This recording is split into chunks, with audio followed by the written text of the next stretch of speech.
Today we'll be addressing an important question that many individuals going through a divorce in the UK ask themselves. Do I need a solicitor for a financial order? A financial settlement, also known as a financial statement, is an agreement between divorcing couples regarding the division of assets and finances. This includes properties, investments, furniture, and even arrangements for the care of children. However, it's important to note that a financial settlement alone is not legally binding in England and Wales. To ensure the arrangements are legally enforceable, divorcing couples need to draft a financial consent order and seek approval from a judge.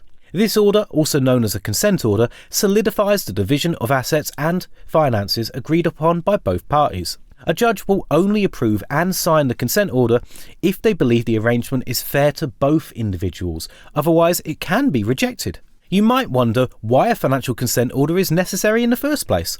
Well, in England and Wales, this order serves as a safeguard to prevent either party from making future claims after the divorce. Without a consent order, financial ties between the divorcing couples may not be completely severed. This means that either party could potentially make a claim for money or assets even years after the divorce has been finalised. Now let's address the central question. Do you need a solicitor for a financial order? Well, while you are obligated to use a solicitor to draft a consent order, you can submit the application to the court without their services.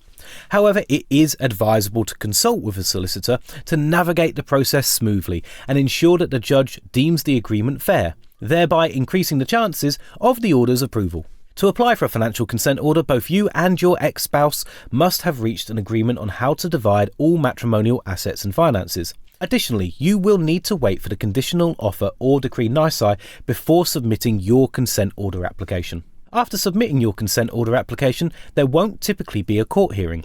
In most cases, you can expect to hear back within a month, indicating that the judge has signed the consent order, making it legally effective.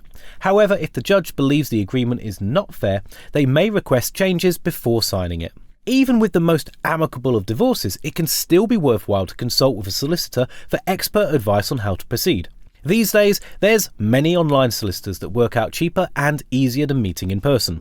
JustAnswer, for example, only costs £5 for a trial, which could be far less than a traditional in-person appointment. One of my colleagues used their service and saved over £270 on an outstanding parking ticket.